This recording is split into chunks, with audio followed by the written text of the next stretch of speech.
ही खास मेहमान Kotak mutual fund के MD and CEO Nilesh Shah. और नीलेश भाई से मैं पिछले 20 साल से कॉन्वर्सेशन कर रहा हूँ और एक चीज़ नीलेश भाई की जो बिल्कुल नहीं बदली है, वो अभी तक उसी ह्यूमिलिटी और उसी सज्जनता से बात करते हैं हर बार।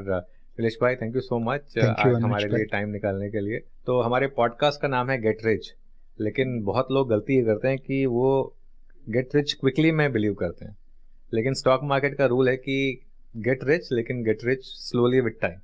तो थोड़ी इस पे बात हो जाए, आपके जो दिल की बात है।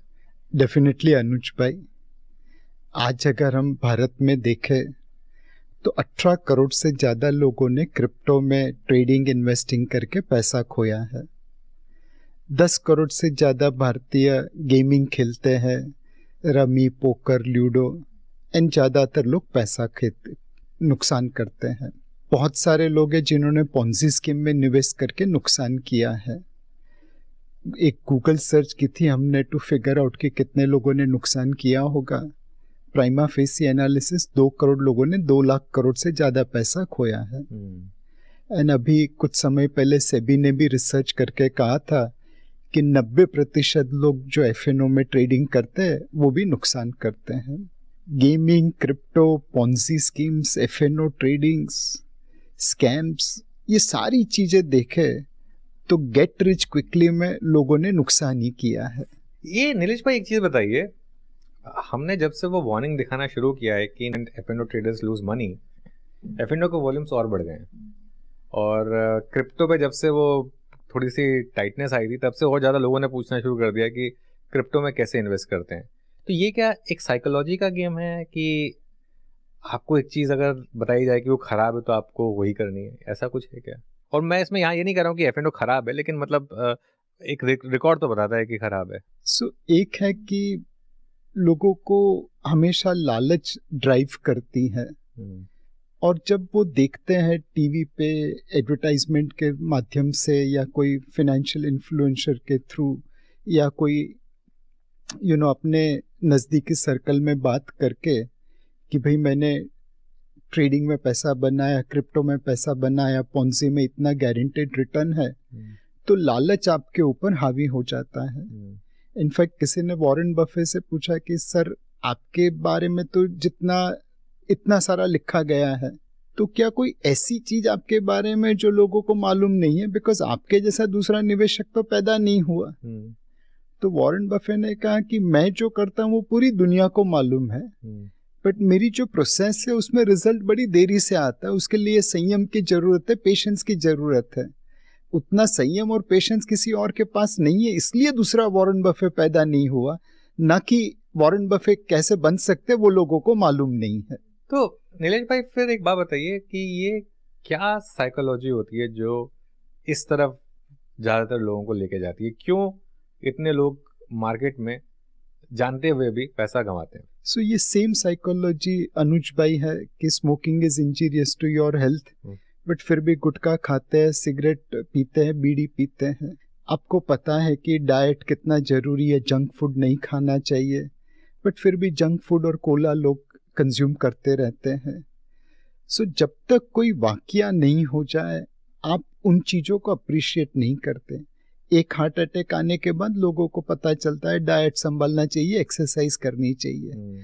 हमें लोगों को ये कन्विंस करना है कि भैया ऐसी परिस्थिति क्यों पैदा करे कि आपको एक हार्ट अटैक सफर करना पड़े। तो आपको लगता है कि फिजिकल हेल्थ और ये फाइनेंशियल डिसीजंस हैं, ये कुछ हद तक कोरिलेटेड हैं? मैं अपना एग्जांपल दे रहा हूँ। मैं भी काफ़ी अनफिट था एक्चुअली, और काफ़ी फिटनेस पे काम किया मैंने, लेकिन मुझे भी एक झटका लगा, उसके बाद ही किया। तो मतलब पहले से क्यों नहीं करते हैं हम इस पर काम? एक अनुज भाई, बेरिंग फ्यू बिजनेस पीपल, लोग अपने घर में पैसों की बात नहीं करते।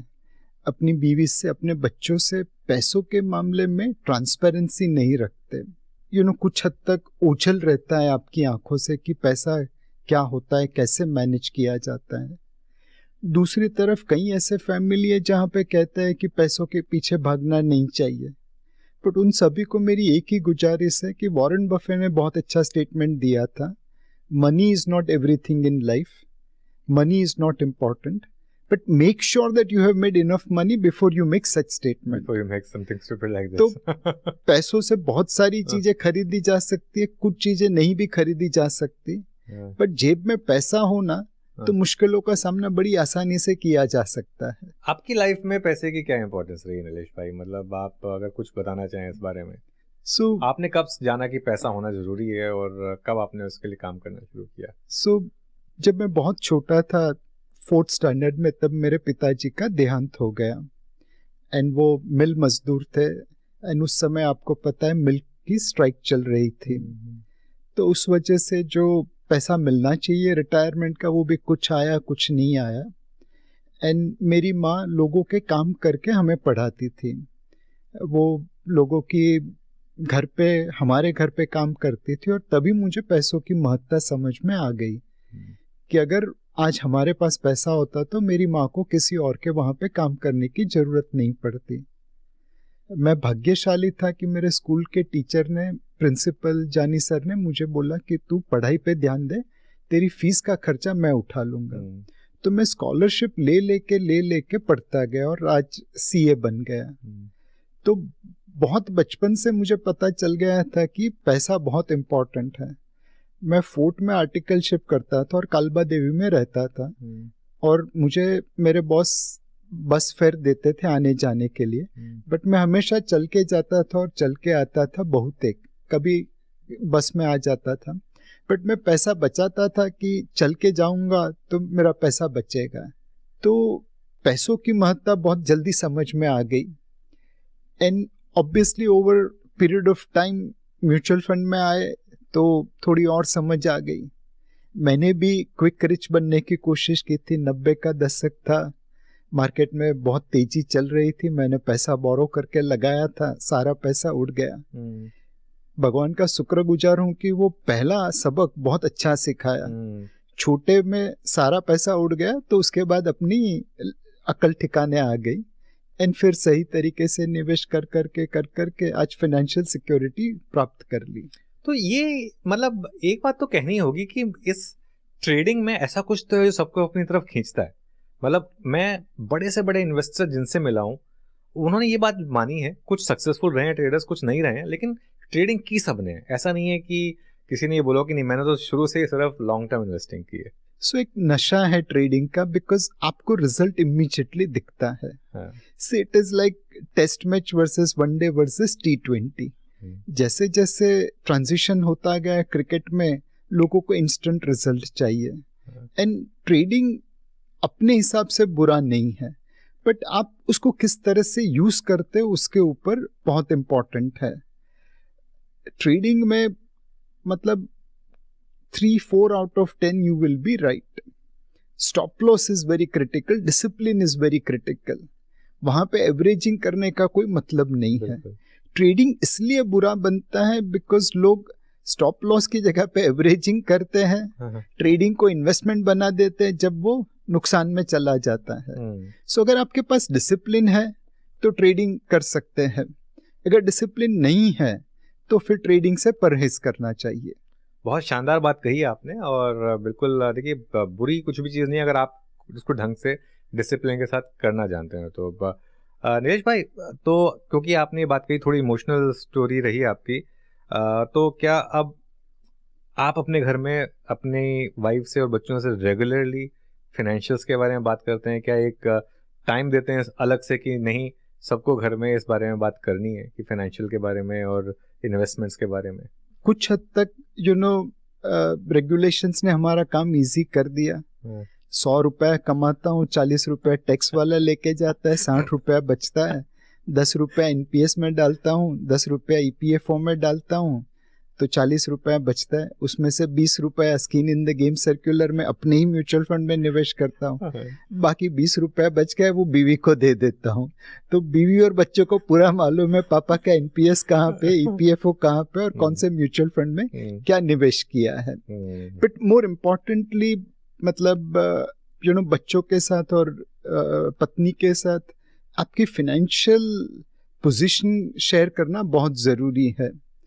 आज मेरी दोनों बेटियां, एक बेटी पढ़ने के लिए बाहर गई थी, बट उसे पता था मेरी पापा की फाइनेंशियल पोजीशन क्या है और उस हिसाब से वो खर्चा कर रही थी। हमेशा हमने मतलब लोगों, बच्चों को, बीवी को यही सिखाया है कि हमारे पास इनफ पैसा है, बट हमें पैसों की रिस्पेक्ट करनी चाहिए, फिजूल खर्ची नहीं करनी चाहिए। जितना पैसा बचा सकते हैं अच्छी बात है, एंड अगर अपने पास कोई ज़्यादा पैसा हो गया तो हम अच्छे कार्य में उसका उपयोग कर सकते हैं। अभी मैंने एक मतलब पुरानी कहावत है कि आप 1 पैसा दो, ऊपर वाला 10,000 देगा। तो ये एक्चुअल रियल लाइफ में हमने देखा है कि आप जितना अच्छे कार्य के लिए पैसों का उपयोग करते हो, भगवान ऊपर से दे ही देता है। मैं इसी पर आ रहा था। नॉर्मली आप थोड़ा इस बारे में खैर ऑब्वियसली कम ही बात करेंगे, लेकिन क्योंकि आपने वो बुरा वक्त देखा है, तो आप किस तरीके से सोसाइटी को गिव बैक करते हैं, मॉनेटरीली, नॉन मॉनेटरीली? जितनी कोशिश कर सकते हैं करनी चाहिए। हम तो अंधेरे में सिर्फ चिराग जलाने का काम कर रहे हैं, सूर्य तो नहीं बन सकते। So there are some NGOs जहाँ पे मैं एसोसिएटेड हूँ, तो मेरे कनेक्ट से मेरे सर्कल में दोस्त है, कंपनीज है, प्रमोटर्स है जिनको मैं जानता हूँ, उनको रिक्वेस्ट करता हूँ उस अच्छे कार्य के लिए उपयोग करने के लिए। हमारी कंपनी की CSR एक्टिविटी है, वहाँ पे भी हम लोग प्रयत्न करते हैं कि पैसों के साथ साथ समय भी दे पाए। तीसरी चीज मतलब जो मुझे बहुत अच्छी लगी थी कि मुझे किसी ने पढ़ाया तो मैं आज यहाँ पे पहुँच गया। बिल्कुल। तो कैसे मैं उन लोगों की मदद कर सकूं जो पढ़ने में तेज है, एंड हम उन्हें सहायता कर सके ताकि वो लोग अपनी पढ़ाई कंप्लीट कर सके। एक पढ़ा लिखा इंसान अपनी फैमिली को ऊपर लेके आ जाएगा। क्योंकि आपने अपनी लाइफ में इसकी अहमियत समझी और आपको लकीली कोई मिला इस तरह से आपका हैंड होल्ड करने के लिए, पढ़ाने के लिए। क्या ये एक फैक्टर रहा कि आपको लगा कि अगर मुझे अब ऐसे 10 लोगों की और हेल्प करनी है जिनको कि मैं आगे पढ़ा सकूं? डेफिनेटली, मतलब 10 फिर आगे 100 और आगे 1000, ये जर्नी चलती रहनी चाहिए। If you give a man a fish that will help him for a day, if you teach him fishing that will help him for life. तो हमारा मकसद यही है कि लोगों को अच्छी तरह से पढ़ाई करा सके ताकि वो लोग दुनिया के लिए काबिल बन जाए। एंड ये जो फाइनेंशियल एजुकेशन है वो भी कम नहीं है। बहुत सारे लोग हैं जो अपने पैसे को बैंक फिक्स डिपॉजिट में रखते हैं जहाँ पे इन्फ्लेशन के आसपास से रिटर्न मिलता है, वेल्थ क्रिएट नहीं होती। बहुत सारे लोग लालची बन जाते हैं और crypto, Ponzi, FNO trading, gaming, ये सारी चीज़ों में खर्चा करते हैं। इन सबको अगर हम सही तरीके से निवेश करा सके, रेगुलर इन्वेस्टमेंट करिए, लॉन्ग टर्म इन्वेस्टमेंट करिए, डिसिप्लिन इन्वेस्टमेंट करिए, लंबे समय के लिए ध्यान रखिए, तो वो लोग अपने आप फाइनेंशियली सिक्योर होते जाएंगे। नहीं बिल्कुल। मैं इनफैक्ट ये मैंने एक रील की थी रिसेंटली कि फिक्स डिपॉजिट में पैसा नहीं रखना चाहिए, और उस पर काफ़ी व्यूज़ भी आए थे, और उसमें बहुत लोगों ने कहा था कि इंडिया में समहाउ पर्सनल फाइनेंस को हम डिस्कस ही नहीं करते हैं। मतलब जब तक हम स्पेशली CA या कोई और टॉपिक नहीं लेते हैं, स्कूलिंग में तो पर्सनल फाइनेंस डिस्कस ही नहीं होता है। 12th तक, आज की डेट में भी पर्सनल फाइनेंस डिस्कस नहीं होता है। क्या समय आ गया है कि अब पर्सनल फाइनेंस को स्कूलों में ऐसा सब्जेक्ट लिया जाए? सो स्कूल, कॉलेज और कॉर्पोरेट लाइफ, जहाँ जहाँ पे मौका मिले हमें ये लोगों को सिखाना चाहिए। मतलब अनुज भाई, एक किस्सा कहना चाहता हूँ। जब 1929 में ग्रेट डिप्रेशन आया था, उस समय अमेरिकन डॉलर गोल्ड स्टैंडर्ड पे था। तो आप डॉलर देंगे तो गोल्ड मिलेगा और गोल्ड देंगे तो डॉलर मिलेगा। अब डिप्रेशन में सरकार को खर्चा करना था, बट गोल्ड इनफ था नहीं, तो गोल्ड स्टैंडर्ड कैसे फॉलो करते? उस समय उन्होंने गोल्ड को नेशनलाइज कर दिया, एंड जितना गोल्ड जिसके भी पास था अमेरिका में वो सरकार का हो गया। लोगों के मंगलसूत्र और वेडिंग रिंग भी निकल गई। ये किया उन्होंने, उस वजह से आज अमेरिका ग्रेट डिप्रेशन से बाहर निकला और विश्व की सबसे बड़ी इकोनॉमी बन गया। उसके सामने आप देखिए, भारत में जब 60 के दशक में 2 युद्ध हुए थे, पाकिस्तान के साथ और चाइना के साथ, तभी हमारे पास पैसों की बहुत तंगी थी, फॉरेन एक्सचेंज की। हमारे सोल्जर्स नंगे पांव हिमालय की पर्वतों में लड़ाई लड़ रहे थे। उनके पास टूल्स भी नहीं थे, इक्विपमेंट्स भी नहीं थे। और उस समय मोरारजी देसाई जो फाइनेंस मिनिस्टर थे इंडिया के, उन्होंने गोल्ड सीलिंग कंट्रोल एक्ट लेके आए थे, गोल्ड कंट्रोल एक्ट करके। उन्होंने रिक्वेस्ट की थी कि एक सीलिंग से ज़्यादा गोल्ड आप मत खरीदिए। हम लोगों ने ब्लैक में गोल्ड खरीदना चालू कर दिया, कानून की धज्जियाँ उड़ा दी। और उसकी वजह से और बहुत सारी रीज़न की वजह से आज भी भारत एक डेवलपिंग कंट्री है। अगर हमारे लोगों के पास वो फाइनेंशियल एजुकेशन होता, वो फाइनेंशियल नॉलेज होती, स्कूल, कॉलेज, कॉर्पोरेट और हर लेवल पे, तो आज शायद भारत यहाँ पे खड़ा है, उससे कहीं आगे होता। आज अनुज भाई, दिल में बहुत दर्द होता है जब हम अमेरिका या कनाडा में जाते हैं और वहाँ के छोटे छोटे शहर के रिटायरमेंट फंड्स को देखते हैं। Ontario municipal teachers association $100 billion, ये रिटायरमेंट फंड $200 बिलियन, वो $50 बिलियन। उसके सामने मैं जब भारत के रिटायरमेंट फंड्स को देखता हूँ तब पता चलता है कि हम लोग कितने पीछे रह गए। ये सारे फंड कुछ समय पहले सिर्फ फिक्स्ड इनकम में इन्वेस्ट करते थे, इक्विटी में निवेश ही नहीं किया, और उस वजह से वहाँ पे कॉर्पस इतने बड़े हो गए, हमारे नहीं हुए। तो फाइनेंशियल एजुकेशन तो बहुत जरूरी है। नहीं, भगवान ने चाहा तो अगले 20 साल में शायद ये पिक्चर भी चेंज होगी, हो ही रही है ऑलरेडी काफी हद तक। डेफिनेटली, मतलब आज 4 करोड़ से ज्यादा निवेशक हैं म्यूचुअल फंड में, तकरीबन 7 से 8 करोड़ फोलियो है जो SIP करते रहते हैं। एंड मोर इम्पॉर्टेंटली, जो म्यूचुअल फंड डिस्ट्रीब्यूटर्स और एडवाइजर्स ने काम किया है वो बहुत ही काबिल तारीफ है। एक समय होता था अनुज भाई, जब मार्केट गिरता था तो हमें लोगों को फोन करना पड़ता था कि डरिए मत, लॉन्ग टर्म स्टोरी अच्छी है, ये तो निकल जाएगा। आज उल्टा हो गया है, मार्केट गिरता है वो लोग फोन करते, नीलेश भाई डरना मत, हम लोग पैसे भेज रहे हैं, गोरों को खाली कर देना, पीछे मत हटना। बहुत शानदार, बहुत शानदार। तो खैर गोरों को खाली तो नहीं कर पाएंगे क्योंकि उन्होंने बहुत पैसा, और एक्चुअली उन्होंने उस समय पैसा डाला जब हमें वाकई में जरूरत थी उस पैसे की। इनफैक्ट हम तो दोनों एक ही साइड पे हैं। अगर मार्केट ऊपर जाता है तो विदेशी और देसी निवेशक दोनों का पैसा बनता है। तो हम उनसे कंपटीशन नहीं कर रहे, सिर्फ एक ही मतलब मकसद है हमारा कि भारत ने जब इंडिपेंडेंस, आज़ादी खो दी थी, जब गुलामी सहन करनी पड़ी, तो ऑलमोस्ट 200 साल के लिए हमारा ग्रोथ रेट 0 हो गया था, और दुनिया के सबसे बड़े देश में से हम एक बहुत छोटे देश में तब्दील हो गए। हमारी इकोनॉमिक इंडिपेंडेंस के साथ ऐसा नहीं होना चाहिए। आज तकरीबन 20% के आसपास विदेशी निवेशकों का ओनरशिप है अपने कंट्री में, और जो फॉरेन डायरेक्ट इन्वेस्टमेंट है वो भी 10% के आसपास होगा। तो रिटेल निवेशकों का निवेश तकरीबन 10% के आसपास है।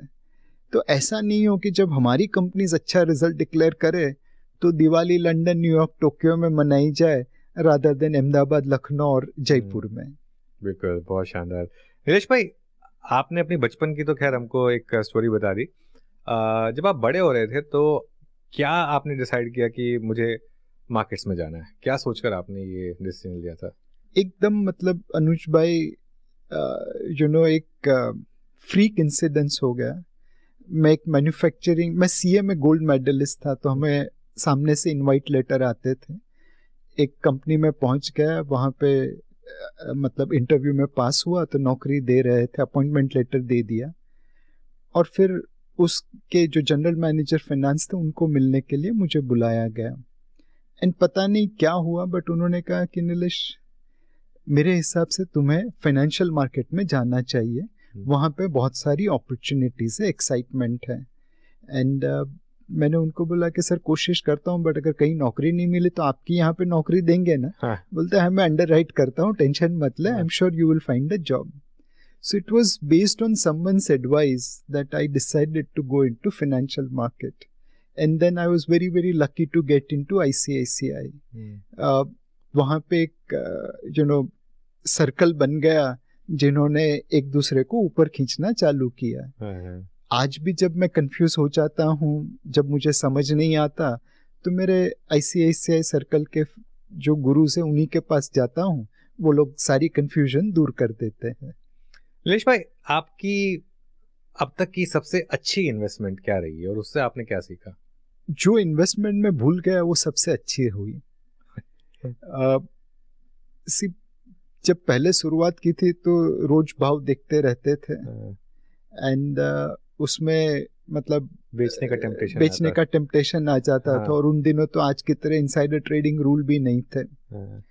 But you know, I had applied in HDFC banks IPO and 300 share मिले थे। मैंने जिंदगी में कभी उसको डीमैट में कन्वर्ट नहीं कराया था। ओके।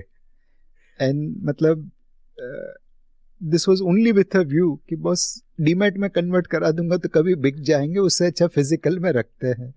फाइनली वो IPF में ट्रांसफर हो गए बिकॉज 1-2 साल डिविडेंड में शायद एनकैश नहीं कर पाया, तो फाइनली मुझे वहां से निकालने के लिए डीमैट कराना पड़ा। But those are the investments which you invest and forget, buy quality and go to sleep. उसमें पैसा बनता है। इनफैक्ट एक मतलब मेरा नजरिया है रामायण के ऊपर कि अयोध्या तो लंका की नहीं थी, वो प्रॉस्परस सिटी नहीं थी, जबकि लंका तो सोने की थी। क्यों लंका सोने की बनी और अयोध्या नहीं बनी? तो मेरा ये कारण है कि लंका के जो निवेशक थे वो सब कुंभकर्ण जैसे थे, पैसा डालते थे 14 साल के लिए सो जाते थे, तो इतना सारा पैसा बन गया कि उन्होंने लंका सोने की कर दी। अयोध्या वाले सब ट्रेडर्स थे, तो वो ट्रेडिंग करते गए, उसमें पैसा नहीं बना।